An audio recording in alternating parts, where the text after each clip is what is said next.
Buenas tardes, compañeros. En esta ocasión voy a hablarles un poco sobre lo que es la circunferencia. Pero, ¿qué es una circunferencia?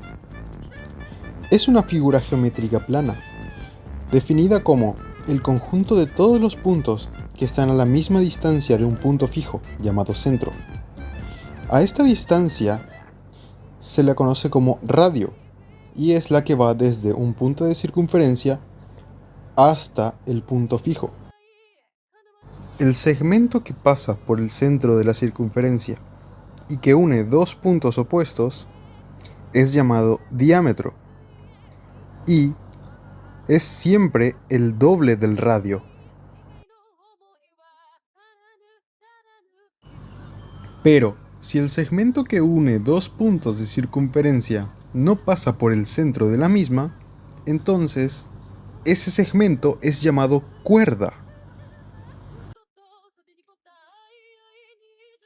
El perímetro de una circunferencia es la longitud total de su contorno, es decir, lo que se mide si se recorre la vuelta alrededor de la circunferencia.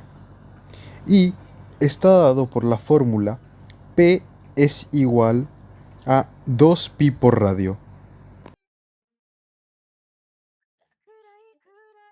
El arco de una circunferencia es la parte del perímetro que está limitada por dos puntos cuyos segmentos se unen en el centro de la circunferencia. Para encontrar la longitud del arco, se mide el ángulo formado entre ambos segmentos y se utiliza la fórmula L es igual a ángulo alfa sobre 360 grados por la fórmula de perímetro, 2pi por radio.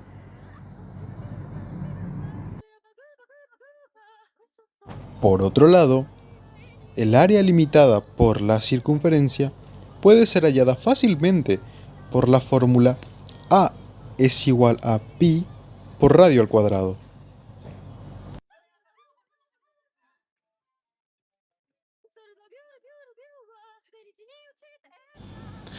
El área contenida dentro del arco de circunferencia puede hallarse midiendo el ángulo formado por los segmentos del arco y utilizando la fórmula A sub s es igual a el ángulo alfa sobre 360 grados por pi por radio al cuadrado. Cuando trazamos un radio de menor tamaño dentro de la primera circunferencia, tenemos la llamada corona circular, que es el área que está entre ambas circunferencias.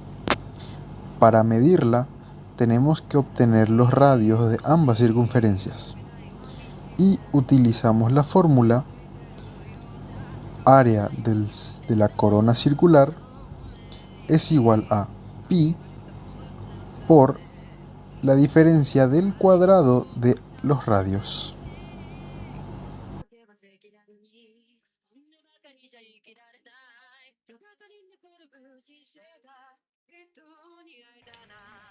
¿Cómo se consigue la ecuación general y la canónica de una circunferencia con centro fuera del origen? Primero que nada, debemos de tomar un centro fuera del origen, con coordenadas h para x y k para y. Luego tomamos un punto cualquiera dentro de la circunferencia. Nosotros sabemos que la distancia entre ese punto o cualquier otro punto de la circunferencia al centro de la misma es el radio. Por lo tanto, podemos utilizar la ecuación de distancia entre dos puntos.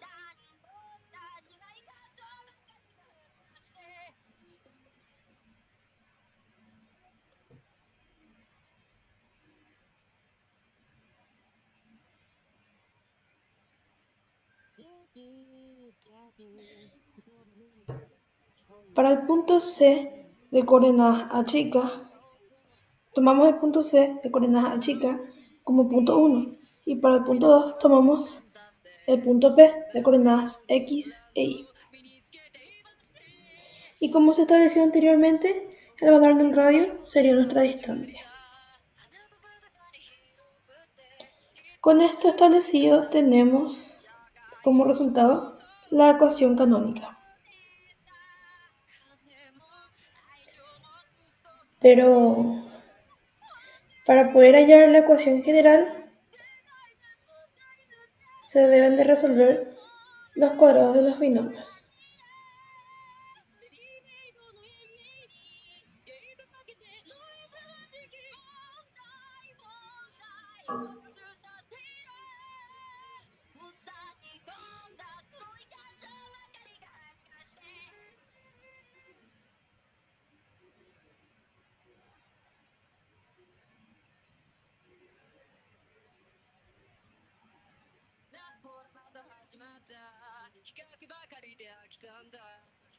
Una vez hecho eso, se debe de ordenar de modo que primero queden los cuadrados, luego los que tienen exponente 1 y por último los coeficientes independientes.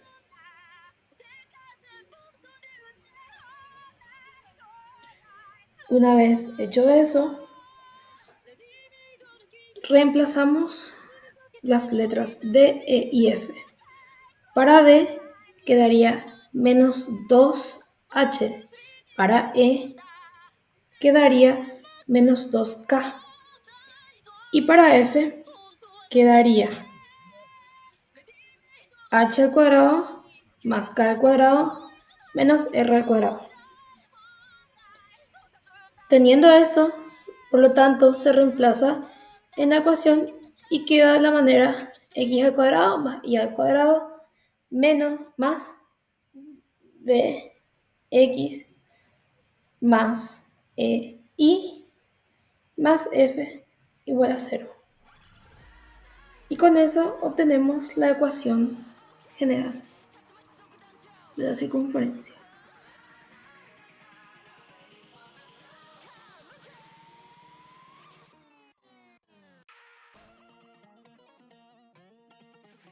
Muy buenas, yo soy Lucas Medina, y en esta parte estaré explicándoles cómo encontrar una circunferencia a partir de 3 puntos, los cuales, recordemos, muy importante, los puntos deben de ser no colineales, lo cual significa que entre ellos no deben de formar una recta, los 3 juntos al mismo tiempo, debido a que, como podemos observar, por más de que estos dos puntos, uno con otro, puedan llegar a formar rectas, no forman una sola recta unidos los 3 juntos, porque unos 3 puntos alineados no existe circunferencia que pase por los 3 al mismo tiempo.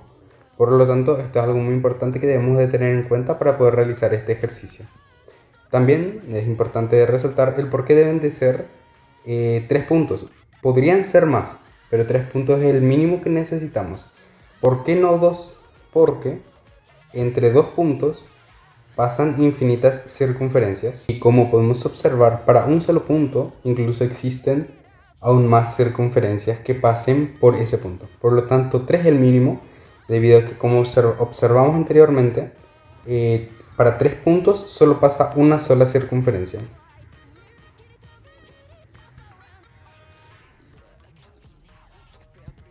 Para realizar este ejercicio vamos a partir de la ecuación general de una circunferencia, que es x al cuadrado más y al cuadrado más x más dx más y más f igual a 0.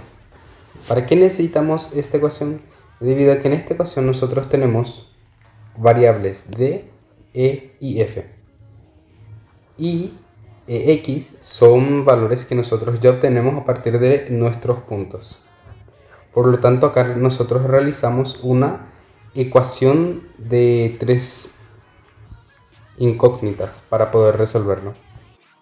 Bien, entonces, para demostrar cómo hacer, nosotros utilizamos la ecuación general de la circunferencia utilizando 3 puntos, como por ejemplo P igual a menos 4, 1, Q igual a 3 menos 2 y R igual a 6, 5. Bien, esto nosotros lo reemplazamos, nuevamente dicho, en 3 veces en esta ecuación de acá, dando como resultado, obteniendo este resultado de acá. Una vez, como nosotros ya sabemos realizar este tipo de ecuaciones, simplemente resolvemos despejando las incógnitas D, E y F para poder reescribir esta ecuación, obteniendo después de resolver estos números de acá. Esto nosotros reemplazamos nuevamente en la ecuación general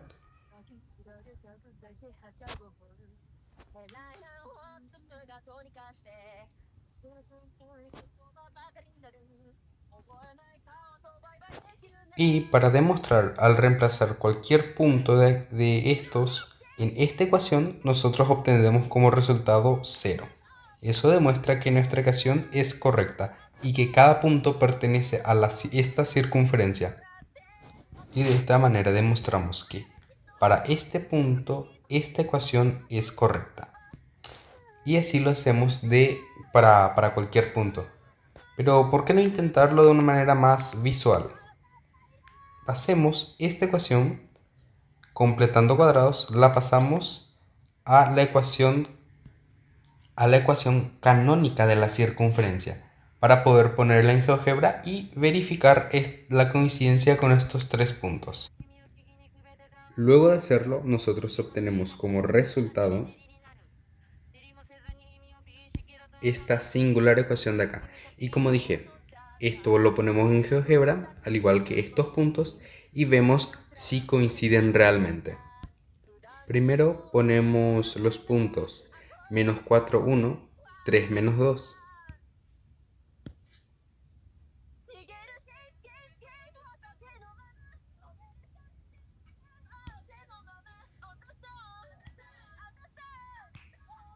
Y 6, 5.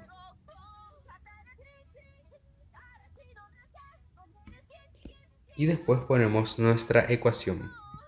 Y de esta manera podemos verificar que con la ecuación que obtuvimos y los 3 puntos que analizamos al principio, tenemos una circunferencia coincidente, viendo tanto la manera simplemente matemática de visualizar nuestra correcta resolución y una manera más visual. Espero que con esta explicación se haya entendido de una manera más clara cómo resolver una circunferencia, cómo encontrar una circunferencia a partir de 3 puntos dados cualquiera, los cuales no son colineales. Mi nombre es Lucas Medina y me despido. Muy buenas tardes, compañeros. Ahora trataremos sobre pi. Pi es un número que expresa una razón, o sea, una relación entre dos medidas, el diámetro de una circunferencia y su perímetro. En esta animación podemos ver la relación que hay entre su diámetro y su perímetro, o sea, la cantidad de veces que el diámetro entra dentro del perímetro de nuestra circunferencia. Como podemos ver, nuestro diámetro entra unas 3 veces y un poquito más. En ese poquito más es donde recae la importancia de pi. Es donde se encuentra principalmente la magia de este número. ¿Por qué? Porque este número es un número bastante interesante. Principalmente, remontémonos a su historia. Anteriormente, el calcular estos decimales era casi una competencia para los matemáticos y eruditos de su momento, ya que aproximarnos a estos valores decimales es muy difícil de manera empírica, ya que es imposible como tal el graficar circunferencias que sean perfectas. No se pueden realizar, no importa qué tan precisas sean nuestras herramientas. Los círculos perfectos solamente existen en nuestras mentes. O sea que el uso de reglas o cualquier otro instrumento es muy poco práctico para hallar valores decimales tan pequeños. Es por eso que se propusieron diversos métodos. El primer método que vamos a analizar es el método que propuso Arquímedes, que es una aproximación con polígonos. Como sabemos, los polígonos son las figuras que tienen los lados iguales. El primer polígono con el que podemos empezar es el triángulo. El triángulo está muy lejos de ser una circunferencia, pero como sabemos también, a medida que aumentamos la cantidad de lados de los polígonos, más nos aproximamos a una circunferencia. porque la circunferencia se puede definir como un polígono de lados infinitos. Así que, si pasamos de 3 a 27, podemos ver que ya tenemos un valor de pi más aproximado. Utilizamos el radio de nuestro polígono, que es una distancia del centro a un punto a 90 grados de nuestro polígono. Si aumentamos la cantidad de lados de nuestro polígono hasta 50, nos vamos aproximando más. Nos resulta que tenemos 120 lados, que recién tenemos 2 decimales de proximidad. Y podemos ir así hasta el infinito. A medida que mayor cantidad de lados tengamos, mayor va a ser nuestra aproximación a pi.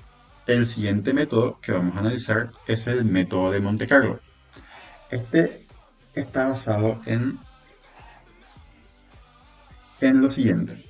Sabemos que el área de un cuadrado es igual a lado al cuadrado sobre área de la circunferencia, que es igual a pi por radio al cuadrado. El problema que tenemos es que el lado de nuestro cuadrado es esto y el radio es solamente esto. Es la mitad de nuestro lado. Entonces podemos hacer lo siguiente. Área del cuadrado sobre área de la circunferencia es igual al lado del cuadrado sobre pi por lado sobre 2 al cuadrado. Aquí este 2 será 4 y podemos simplificar nuestros lados. Tenemos entonces área del cuadrado es igual a 4 sobre pi sobre área de la circunferencia. Y esto nos da pi es igual a 4 veces área de la circunferencia sobre área del cuadrado. Ahora, nuestro valor de pi ya está definido, pero depende de qué tan buenos seamos calculando el área de la circunferencia y del cuadrado, lo cual es muy difícil. También, si ya era difícil calcular valores lineales, calcular valores de áreas es muy complicado, pero se les ocurrió una forma más interesante de hacerlo y más fácil, que es con aproximaciones. Si nosotros tenemos números aleatorios o posiciones aleatorias sobre nuestra área, entonces nosotros podemos hacer un cálculo aproximado con cantidades mucho más pequeñas. ¿Qué quiere decir esto? Si nosotros ponemos un punto aleatorio, nosotros podemos saber el valor de área que tenemos en total. Con 1, lógicamente, no logramos nada. Acá podemos ver que pi 16² al cuadrado nos da un valor de 4 únicamente. Pero, ¿qué pasa si aumentamos a 50 puntos aleatorios? Tenemos ya un valor mucho más aproximado, ya que estamos considerando nuestra superficie con esos puntos aleatorios. Ahora, si nosotros utilizamos 100 puntos aleatorios, nos vamos aproximando cada vez más. Con 1000 puntos aleatorios, ya tenemos un poquito más de precisión, pero no demasiado.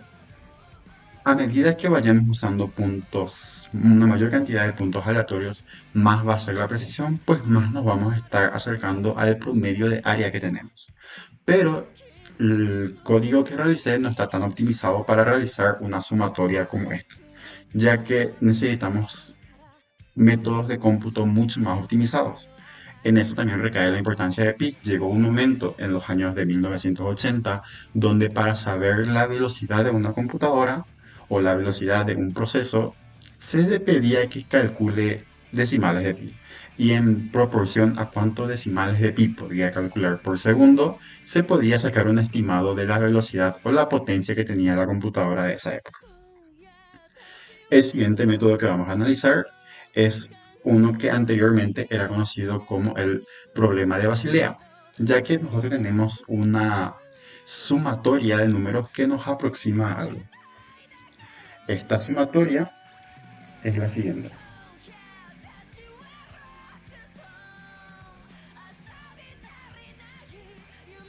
Tenemos que la sumatoria para n1 a infinito de 1 sobre n al cuadrado es igual a cierto número. Este valor lo halló Euler más adelante. Dijo que era igual a pi al cuadrado sobre 6. Y es de aquí donde nosotros vamos a excluir nuestro valor de pi para saber su valor. Vamos a multiplicar nuestra sumatoria por 6.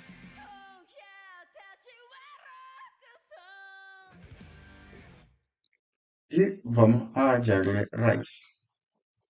Con esto nosotros podemos aproximar nuestro valor de pi. Ahora, para los valores de n1, tenemos acá el valor aproximado, que es únicamente la raíz de 6. Pero a medida que vamos aumentando los valores de n, podemos tener valores mucho más aproximados por pi. Este es actualmente uno de los métodos que más se utilizan para saber los valores de pi, ya que es uno de los que mayor precisión nos da. Como podemos ver acá, con 10.000 números, tenemos una precisión de 3 decimales. Igual si es una cantidad muy pequeña. Aquí tenemos una tabla de datos que se realizaron con 100 números y vemos cómo se va aproximando cada vez más. Estos son los métodos que nosotros conocemos y hay muchísimos otros métodos, pero estos son los más famosos que se utilizan para calcular los decimales de pi. Como podemos ver, pi está presente incluso fuera de problemas geométricos, pues esto es una sumatoria en serie que nada tiene que ver con geometría, pero es interesante cómo nos induce nuevamente a pi.